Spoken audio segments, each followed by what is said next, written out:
Il faut donc montrer les choses sous un seul angle qui évoque tous les autres angles, mais ne pas tout montrer les autres. Il faut peu à peu laisser le spectateur deviner, espérer deviner. John Locke pensaba que captamos la realidad a través de un pequeño velo de percepción, como si estuviéramos encerrados en una especie de armario oscuro y cuya puerta está ligeramente entreabierta. El haz de luz que pasa por la pequeña ranura es la realidad, o es el cine. Esta realidad, entre comillas, la entendemos por medio de dos conceptos: razón y experiencia. Ambas son necesarias para llegar al conocimiento.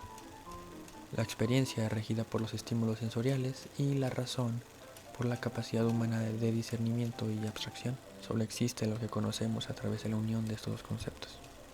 Y bueno, venga que cuando pienso en cine, muchas ideas me brotan de la mente. Serpentean y me ponen a ver el techo de mi habitación. Pues inmediatamente viene la palabra arte. ¿Qué es el arte? Creo, sin temor a equivocarme, que el arte solo se sabe arte cuando lo sentimos, cuando lo experimentamos, cuando vemos la Guernica y nos enajenamos, o escuchamos la Quinta Sinfonía de Beethoven y el mundo se detiene un poco. Sin embargo, para definir algo hay que entenderlo, y para entender es necesario establecer convenciones unitarias entre todos aquellos los que nosotros proclamamos espectadores. Ese es el problema del conocimiento y también del placer. André Bazin fue un crítico y teórico del cine de mediados del siglo pasado, muy importante para entender el cine de hoy en día.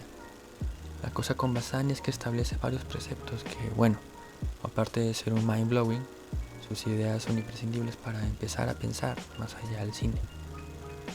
Desde el principio, en tiempos de los faraones, en el antiguo Egipto, los nobles y gobernantes se hacían embalsamar y momificar, con el fin de escapar irremediablemente de la muerte y poner fin a la inexorabilidad del tiempo. Este deseo es una especie de satisfacción psicológica, de trascender en el tiempo, en el mundo físico y material, de exorcizar a la muerte. Simultáneamente ya se esculpía en la piedra. Era el nacimiento de las artes plásticas que se venían prematuramente desde la pintura rupestre. Los siglos pasaron, la especie humana evolucionó su razón y entendimiento y ahora los reyes, digamos que, se conformaban con un retrato, una pintura con un eje de aspiración realista.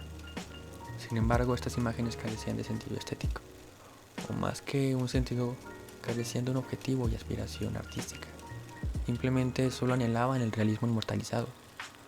Fue así hasta que la cámara oscura, con ayuda de Da Vinci y Niepce, nos regalaron la perspectiva, la oportunidad de acomodar los elementos de una imagen dentro de un plano en 3 dimensiones, dotó a la imagen de una cuarta dimensión, la artística.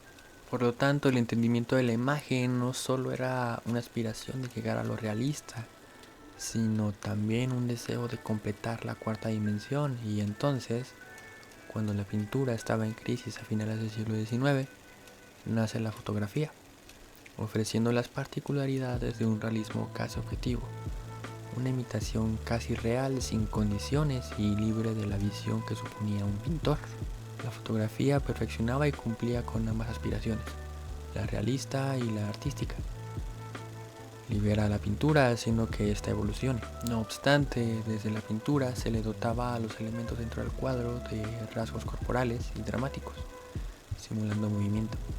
La fotografía sufrió del mismo problema, y décadas después, en Francia, se inventó el cine. El cine se compone de muchos elementos que genéticamente se unen para crear un filme, tales como el estilo, el sonido, la fotografía, el lenguaje cinematográfico, el montaje o la materia prima. Hay que entender que la materia prima es la realidad palpable, la realidad visual y física que comprendemos.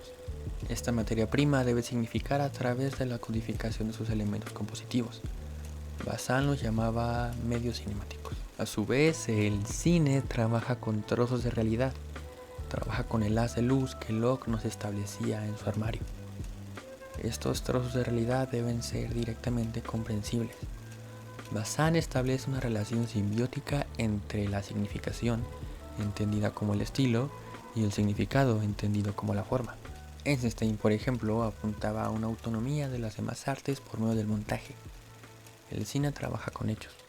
y el montaje afronta la posibilidad de cómo deben ser transmitidos tales hechos, tomando en cuenta la relación entre cada uno en un tiempo definido. La posibilidad del corte supone, a mi parecer, una paradoja. El corte como tal es una ilusión, hace real lo imaginario y nos permite dilucidar más allá de nuestra propia realidad, quitando de la realidad fílmica los pedazos que no nos sirven, o bueno, aparentemente, ya sea por medio de la continuidad o por medio de las elipsis. Por otro lado, la negación del corte, es decir, una toma larga o un plano secuencia, da la oportunidad al espectador de asimilar las relaciones dentro del cuadro, sirviéndose en la mayoría de los casos del movimiento dentro del mismo. La pantalla reproduce el flujo de nuestra imaginación, que se alimenta de la realidad sustituyéndola. Así pues, hay dos vertientes o modalidades del uso del montaje. La primera es la que se presenta en el cine mudo y la mayoría de las películas, donde las imágenes serán reunidas en función de un principio abstracto. Y la segunda, el montaje psicológico, donde un hecho es repartido en fragmentos y como réplicas de cambio de atención, digamos, como si nosotros estuviéramos ahí presentes, se rige por el ritmo natural de la atención.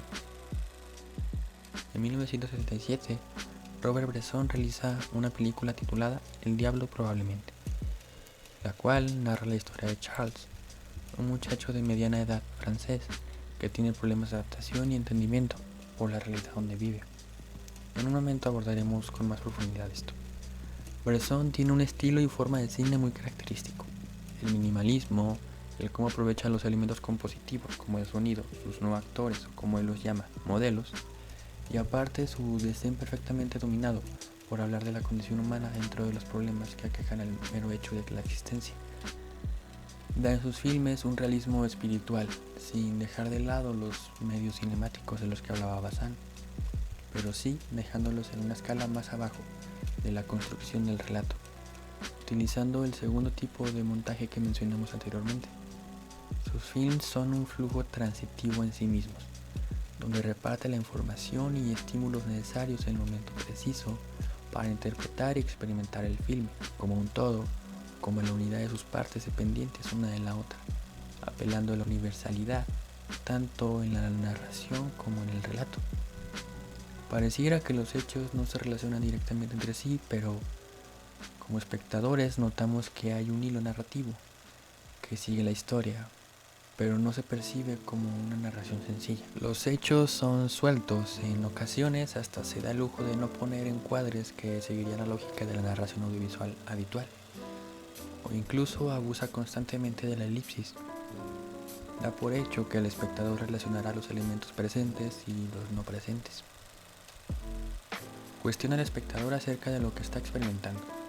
No se interesa por lo que vemos, sino por lo que no vemos. La riqueza está en la abstracción de nuestra imaginación, en contrapunto con la obra. Dentro de la materia prima que Bresson propone, su significación reside en lo que no muestra y el significado en cómo no lo muestra. En Azar Baltasar, por ejemplo, reparte la narración entre lo que pasa directamente con Baltasar y lo que le pasa a Marie. No obstante, cuando Baltasar no está en la pantalla, lo que vemos está directamente relacionado a su forma de ver los hechos cinematográficos. Baltasar representa una mirada inocente, casi sacra, de cómo ve el mundo. Es como un lienzo en blanco, que no puede actuar o que no tiene la conciencia para no ser manchado. Algo parecido sucede con Mouchet, donde los hechos del espacio involucran a los personajes y determinan universalmente lo que les pasa. Bresson enfrenta la realidad cruda contra la capacidad de abstracción a través de sus espacios y montaje, de sus decorados y sonidos, culminando en un realismo del alma, un realismo que desnuda a la humanidad. Este fenómeno toma especial fuerza en El diablo probablemente, ya que el personaje de Charles es consciente del determinismo que le niega de cierta forma su libertad. Charles se sabe determinado por su lugar, su condición humana, incluso por su sexo y sus amores. Es consciente de que sus acciones y omisiones están determinadas por el pasar de los hechos en su vida y la vida de los demás. A pesar de que estamos atados a un cuerpo físico en constante descomposición y muerte inevitable, es así. Una mirada de la vida, de la realidad, de una perspectiva donde todo lo que pasa y lo que no pasa, incluso cómo nos sentimos, el ver este video quizá está determinado o no. Quizá el libre albedrío existe y nosotros de verdad tenemos la facultad para decidirlo. ¿Quién sabe? De Bresson a Tarkovsky, de Ozu a Angelopoulos, de Barda a Fellini, o de Hong Sang-soo a Belatar, y un bendito y enorme etcétera. El cine nos obsequia la posibilidad de develar universos imposibles, una pizca de lo que está fuera del armario, de lo que ha sido y también de lo que puede ser.